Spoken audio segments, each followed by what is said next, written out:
Hotel Echo Lima Lima Oscar.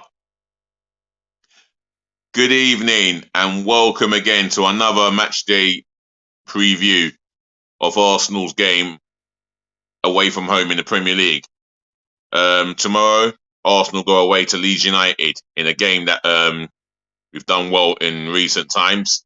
We scored 4 league goals on 3 different occasions, so it has been quite kind to us, this fixture.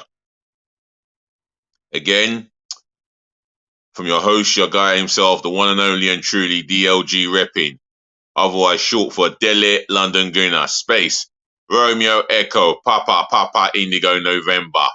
And yes, I'm going to be giving you the match preview of Leeds v Arsenal at Ellen Road English Premier League game. And I'm going to be going through my team selection, the team that I will go with, the 9 substitutes I will go with, and the formation. But before I do all of that, yeah, I want you to smash the thumbs up like button, yeah? Make sure you smash the thumbs up like button for me, yeah? Do that in abundance. If you can do that in abundance, I'd really appreciate that. I appreciate that from the bottom of your hearts if you can share this channel to your virally all over the globe, yeah? Especially to your friends and your relatives. If you're here watching me for the first time, welcome on board. Do share this channel amongst your friends and relatives and tell them to share this channel all over amongst their friends and relatives, yeah? Amongst their friends and relatives, if that makes sense. Make sure you leave your own preview. It could be your own 9 substitutions. Give me your opinion, your thoughts of the game and where the game will be won tomorrow. Personally, I think it'll be won in the midfield battle, but that's my personal view on that. If you've got a score prediction, drop it in the chat, yeah? As far as I'm concerned, where it says comments, leave your comments of positivity, because that's where positive feedback belongs. I say tomorrow we could win this by 2 to 3 clear goals. But your score prediction is welcome in my chat, yeah? Make sure you subscribe to the channel, yeah? Smash that subscribe button for me, left, right, and centre, gloriously but passionately. I am going for 1,000 subscribers by the end of this year, the beginning of the new year. So get subscribing, yeah? And let's make it happen. On top of that, yeah, remember, if you do subscribe, I'll shout you out. So I'd love to shout your names out and give you the blessing and love from the bottom of my heart, yeah? So like, comment, share, do all of that for me. So the preview of Leeds United v Arsenal. Now, over the years, this fixture has had its nastiness, it's had its good games, had lots of goals, loads of tackles, red cards. Yeah, it's had quite a lot. But over the recent times, we've got the better of Leeds, and that is through us outplaying them.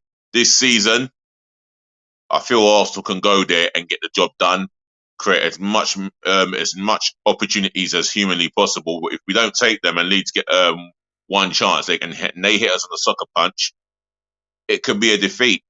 I'm just being real out here. But defensively, we've got to defend properly. Now, my only concern in that back 4 that I'm going to pick is Gabriel Dos Santos Magalhaes with the mistakes he's making, hiccups of mistakes.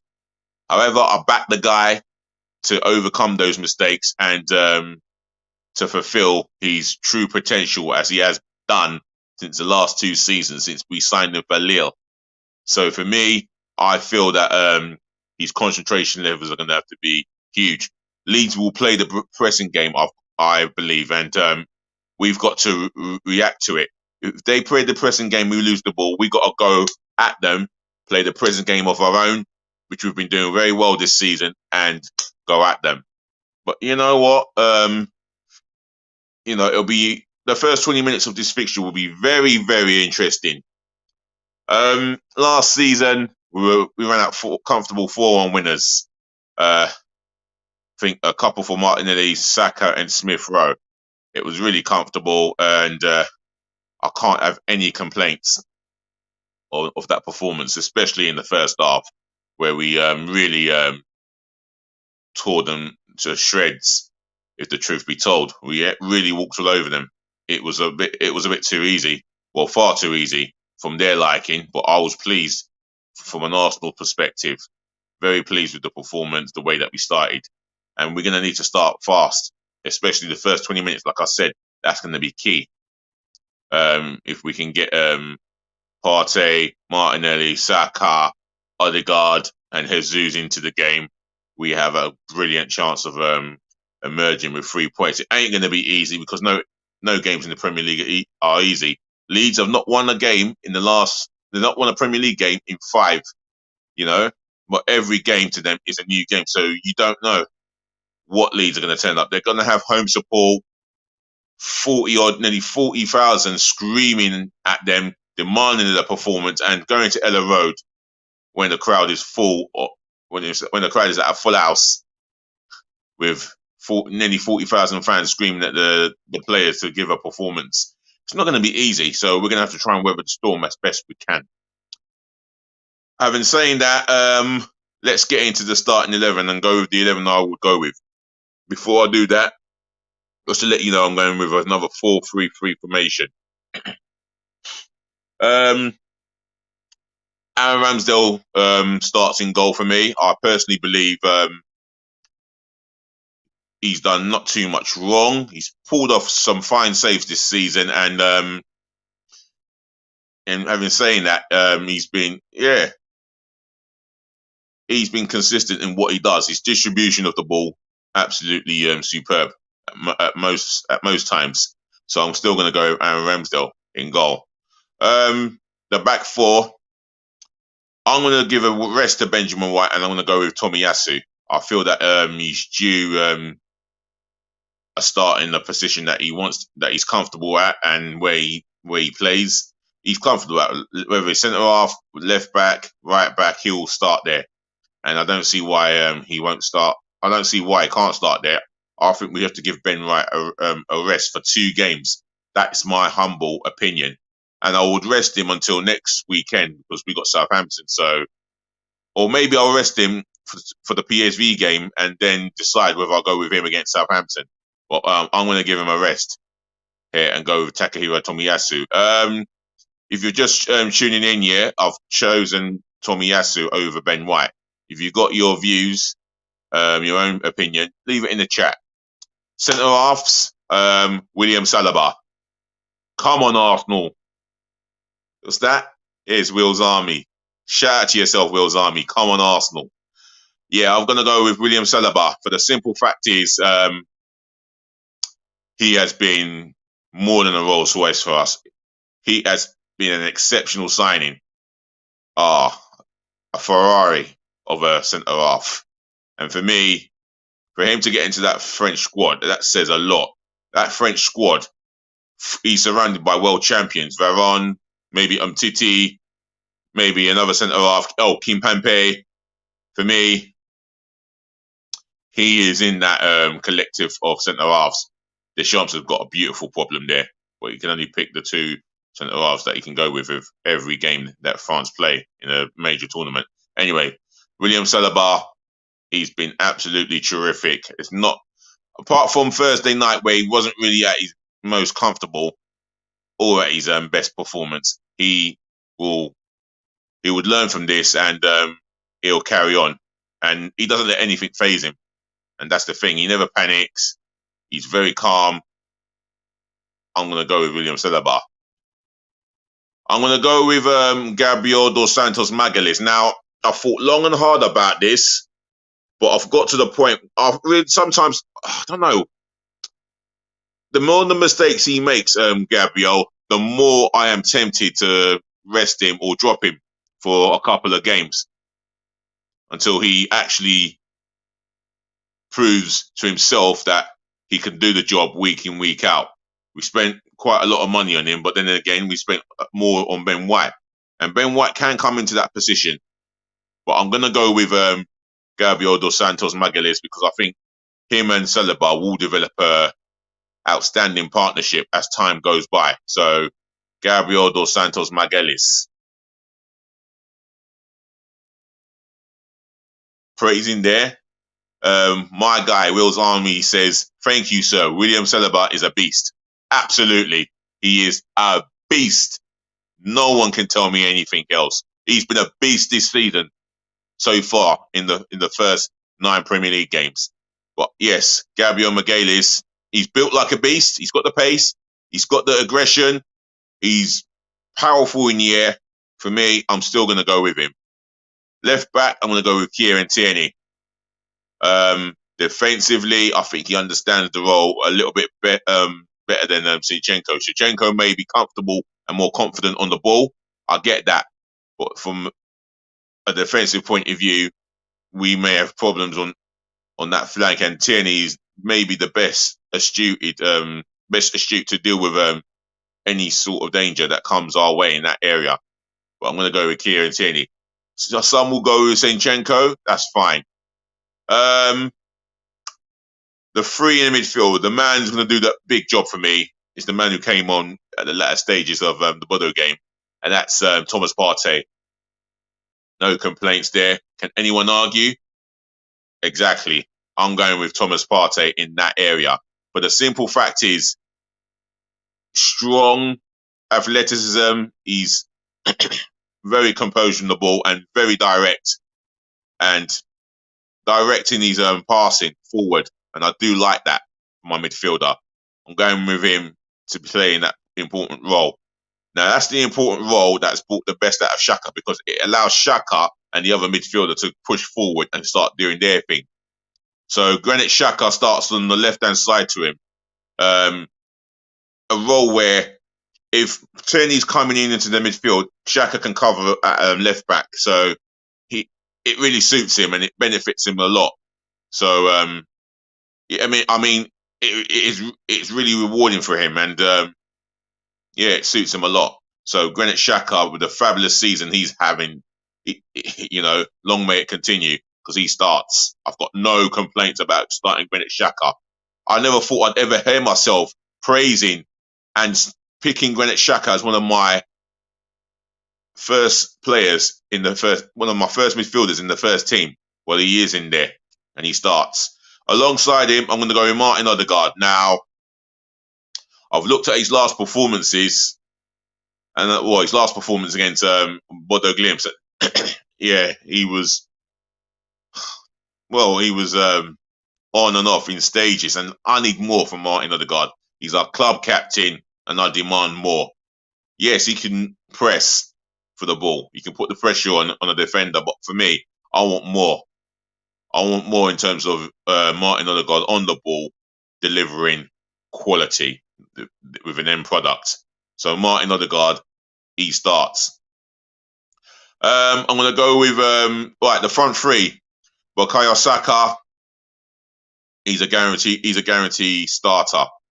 I have no question of a doubt he will deliver and produce the goods. I think getting him into the game while he's up for it is the best ideal solution for Arsenal.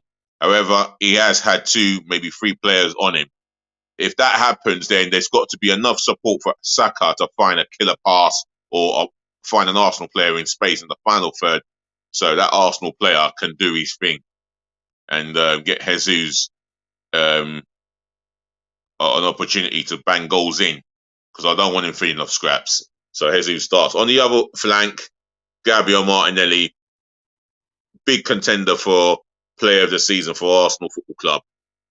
He has been dynamite this season. He's direct at right backs. He's causing all sorts of problems. And for me, I can't have any complaints about the guy. Maybe him not going to the World Cup along with the other 2 Brazilians we've got, it will be a blessing in disguise for us. That's as far as I can put it. I'm going to go with Gabriel Martinelli to start this game. For me, he's got goals in him. He's got an assist. All he has to do is just work on his end product from an assist point of view. Other than that, everything is there. Pace, tenacity, and he tracks back, and at his to the best of his ability, he will try and help Kieran Tierney out if there's any danger on his left-hand side. Right, in the middle, Gabriel Jesus. For me, absolute mustard of a striker. Absolute mustard and fight of a striker. Does not give up. Helps the team. He helps the team to the course. You can see he will even drop in a defensive area and help the team out. For me, he's got to start. Some will say he should be on that plane with the Brazilian lads going to Qatar, and he's a good shout. So that's my starting 11 sorted. Now I'm going to pick the 9 substitutes I would take with me to Ellen Road. Goalkeeper Matt Turner didn't do himself any harm at all. Made a good save against Bodo Glimt, but if I'm being honest, he should have been picking the ball out of the net maybe on two, or if not 3 occasions through no fault of his own. Having saying that, he's been pretty steady and reserved, so he starts on the bench. Substitute number 2, Cedric Suarez. He's back from injury. Well done to him. Pushing hard to get into a starting position at right back, maybe left back. But for me, I'll have him on the bench. Substitute number 3, Alexander Zinchenko. Now, he's possibly unlucky not to start the game for me. I like him at left back. I really do. I can't fault him when he plays in that position as a starter. But for me, defensively, there are some concerns about his game in that respect. And I want someone who understands that there's a defensive job, a structure to be done. And it's got to be done the Arsenal way. And as much as I like him on the ball going forward, or whether he's in a defensive area with the ball at his feet, I've got no reason to panic. But when we haven't got the ball, there could be a problem there. So I'm going to go with Zinchenko on the bench. Substitute number 4, Benjamin White. Some would say I'm mad for not starting him in this game of this magnitude. I get it. He knows the club. He played for Leeds on loan. I do understand that. But for me, I want someone who's going to give me reassurance defensively. And I feel that if Tomiyasu is that man, he'll do a great job there. And plus, offensively, I would like to see Tomiyasu help Saka the way Ben White does. But Ben White stands on the bench for me. Substitute number 5, Rob Holding. I mean, this is defensive players here, although Zinchenko can operate in the midfield. So I would go with Rob Holding to cover to sit on the bench for me. He didn't do himself any good in that Bodo Glimt game. If anything, he got away with murder. Should I be truthful? Substitute number 6, got to be a midfielder here, Albert Mboyo Sambi Lokonga. He was very decent. He was quite decent on Thursday night, especially on the ball. And he made a good interception, although within seconds he lost the ball. And that's down to his concentration. And that's all there is to it. Substitute number 7, Marquinhos. Promising young winger. Bags of pace, I'll tell you that now. And he's not scared to express himself. And that's what I like. And defensively, he works as hard as any winger that I can possibly think of at the football club. So, yeah, substitute number 7. Substitute number 8. Who could it be? Substitute number 8. Reese Nelson, an attacking player. Did the best he could to make an impression, but for me, not the impact that I would have liked to seen, or I've liked to have witnessed. However, having saying that, you can't fault him for effort. So I'm gonna go with him as my 8th substitute. Last but not least, substitute number 9, Eddie Nketiah. Played for Leeds on loan, didn't work at the time. He would love to come on and get a couple of goals against Leeds. I'm sure he would in an ideal world. He got a couple at the Emirates, so who's to say he won't get on the score sheet on Sunday from coming off the bench? But again, he's only on the bench for me. So that's my 9 substitutions, none. So without further ado, I think I'll bring this to an end and say yet again, ladies to the gentlemen, to the boys to the girls, thank you for listening. Thank you for tuning in. Thank you so much for watching. And saving the best to last, thank you so much for putting up with me. Other than that, yeah, it's always a pleasure doing a match review or preview for the Arsenal. So look after your friends, look after your families, and do look after yourselves. Peace, love, and with bless again. Always blessings. Until then, remember, like, comment, share, and subscribe. Do all of that. Do all of that for me, yeah? DLG repping, as you know who I am. We're going to talk again. And remember, always, just always, please be nice.